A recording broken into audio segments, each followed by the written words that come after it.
Here we go. It's Monday, the 4th of December. Cheers. I'm back in black. But I'm not hitting the sack. I'm actually up from hitting the sack.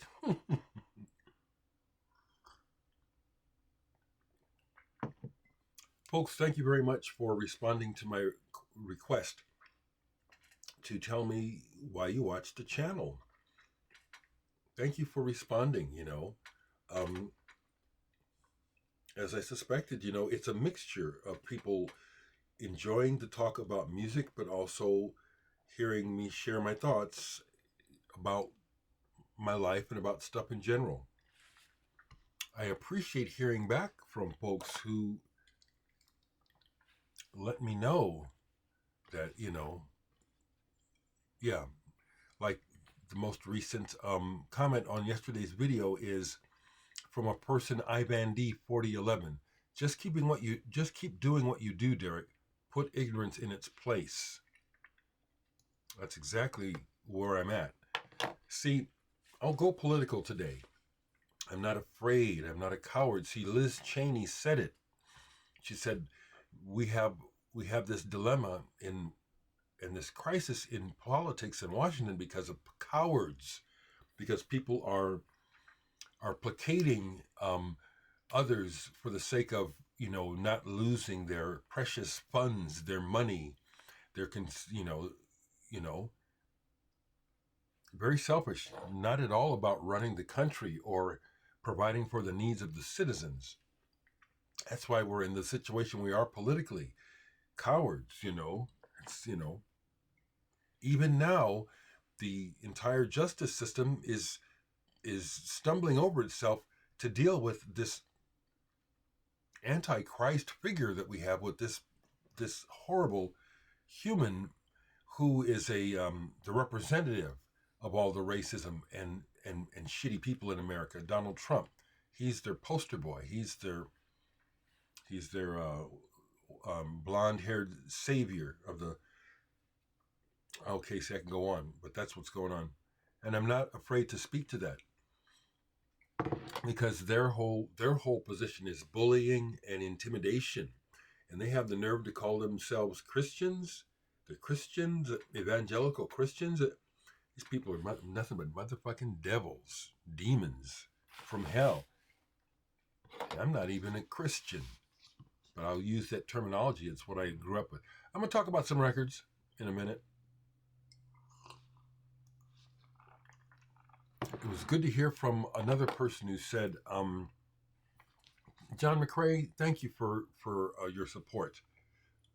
I'm glad to hear people are checking out Lorraine.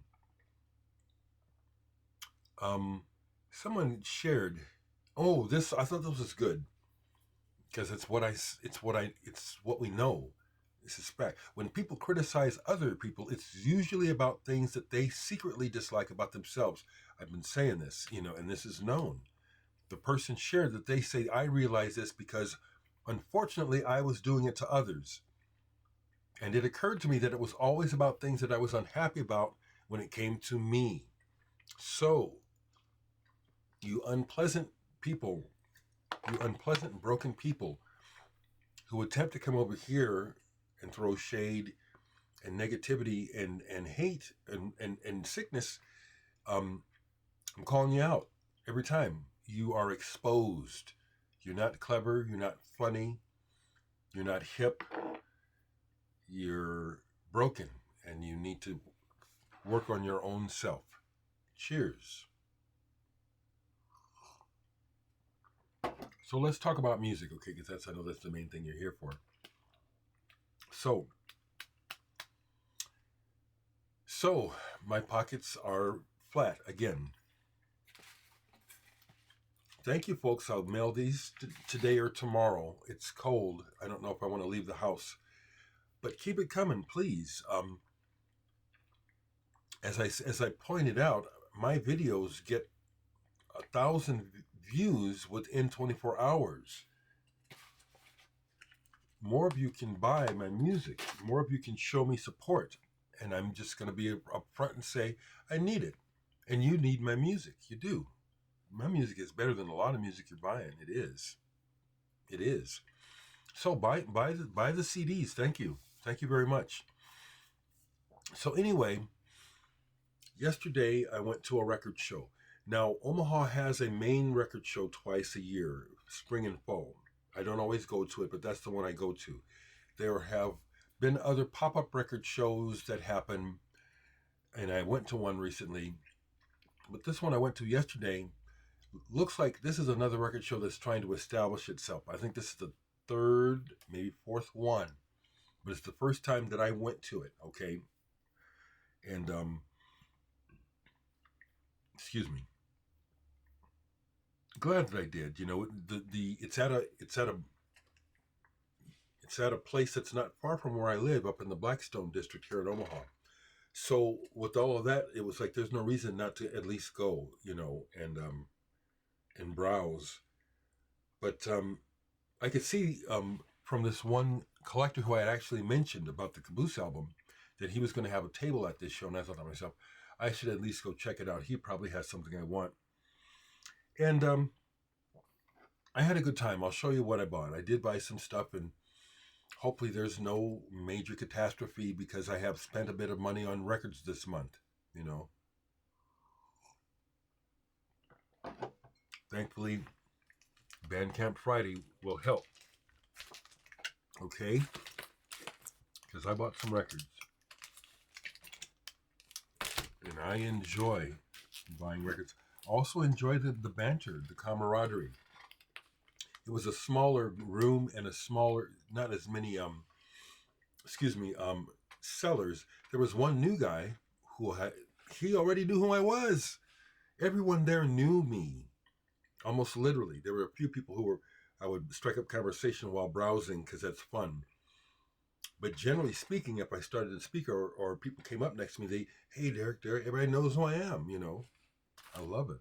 I do. I love it. I do. Okay, excuse me.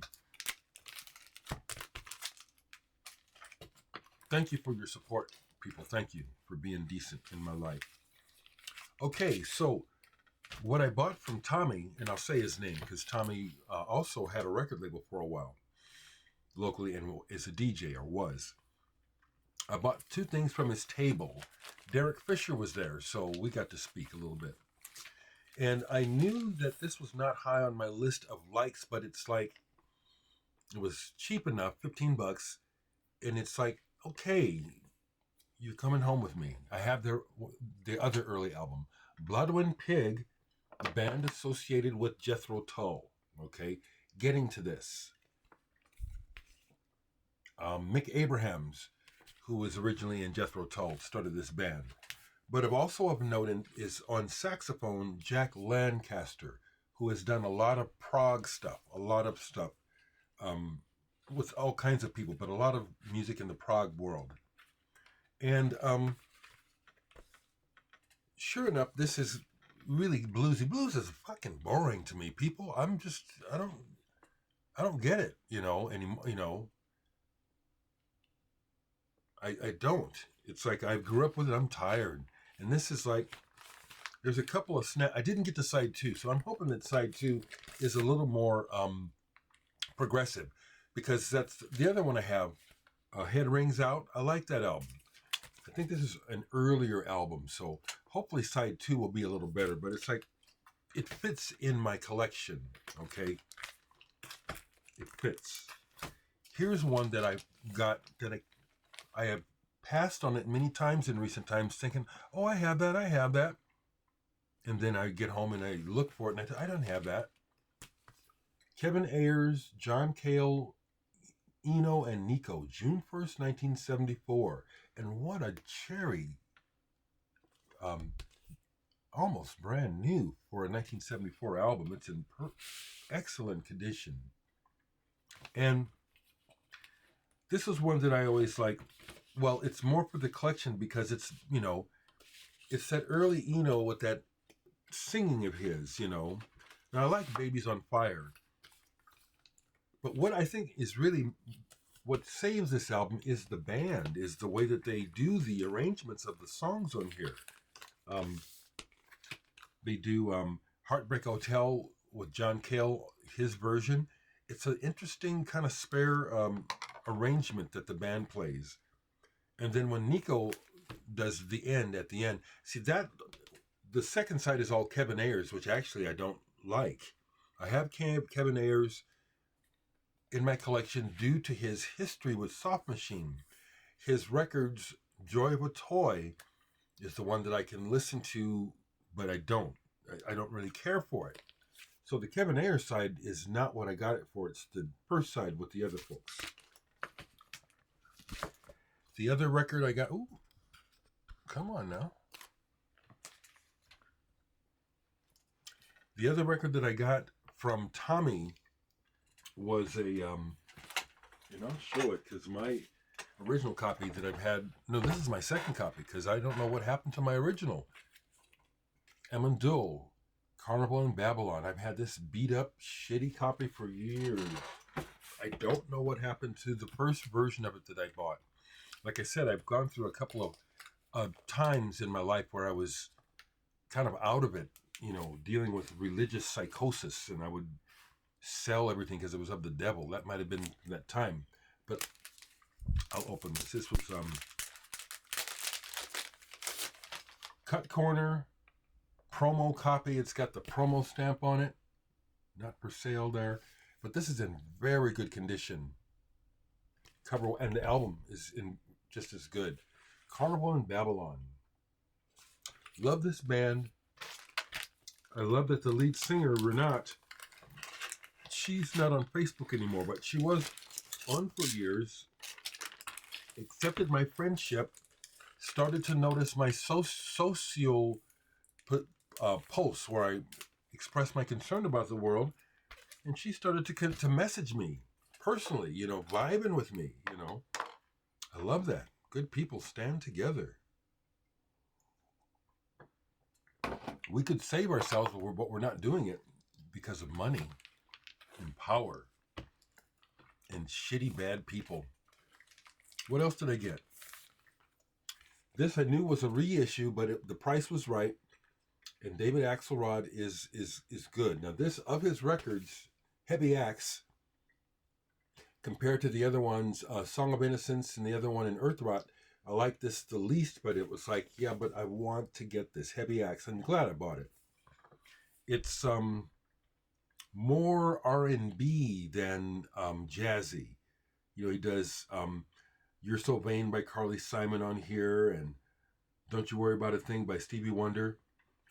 And he does them pretty true to the originals. So that's kind of neither here nor there. But glad I got it. David Axelrod. Got a few more. Just a few more. So, Tommy, who we've never really hung out, but we've threatened to, because whenever I see him and I see his records, and when he posts online, he posts all these records that I like and have been liking all my life, and I don't see a lot of people around this area showing. So at another table, I found this Graham Bond album, Holy Magic. Well, it turns out it was originally one of Tommy's that he had sold to this other person a while back. I used to have a Graham Bond album when I was a kid. I got it as a cutout. The one with the gray cover, sort of a star on the front. I never liked it. I could never penetrate it. It was not what I like. I bought this knowing that, but also now, in hindsight, knowing all of the history behind Graham Bond and his importance in the development of rock and blues, etc., in England. I mean, everyone from Jack Bruce to John McLaughlin to you, Ginger Baker, that was his band. They all played with Graham Bond. The greats played with Graham Bond. So I'm glad I got this, and I love that cover of Stonehenge. And that's what this is. The first side is one track, and it's a ritual. It's a ritual recorded. He's invoking, names, arcane names, and it's spirit, like it's like a spiritual jazz piece. It's pretty good, But I think I just now explained why I bought this, okay? This belongs in my collection, okay? This was, I said, okay. At one table, this was, I only wanted $20 for this. Jeff Parker from the band Tortoise and others. He plays with people. I got to meet Jeff Parker. Second time I saw Tortoise, we got to hang out. I love that. I love that. You know, I love when I can vibe with people. You know, okay. Anyway, this was For Folks. The table had 2 Jeff Parker albums. I chose this one. This is really blew my mind. I knew that Jeff is good. This is beautiful. That was a nice plus. I didn't know it was going to be uncolored vinyl. This is solo guitar work, but he also uses some devices. This is beautiful. And this is modern jazz guitar plus. You know, some videos back I was talking about I had bought a Grant Green album, Idle Moments, and was less than, you know, I didn't think much of it, you know. So I want to use this and say, if you thought, and folks will come at me talking about, oh, Grant Green is this and Grant Green is that. Well, I know, but that particular album is so-so. But if you think that is good, jazz guitar, you need to hear this. And this guy is alive right now. This guy is living now.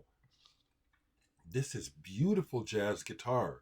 You hear references. He knows the book.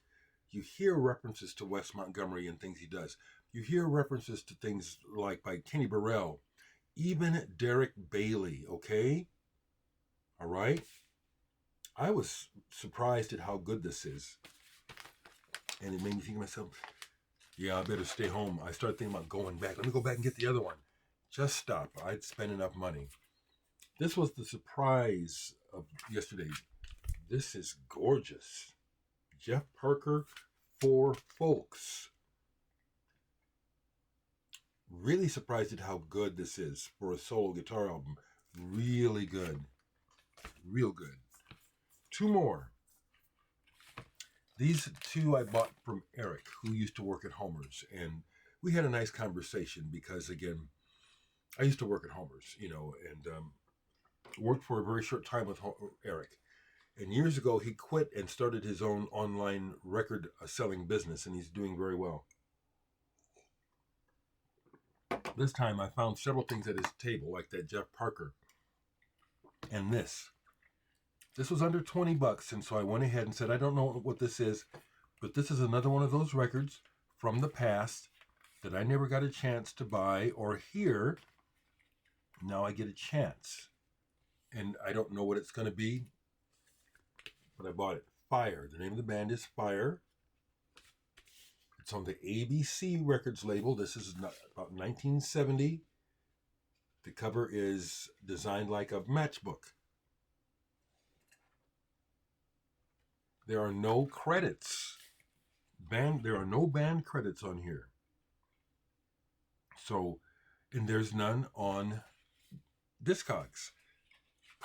Of note, though, is that it is produced by Tom Wilson, and it's engineered by Eddie Kramer, who you know has done a lot of really important work. This is not psychedelic. This is really good pop.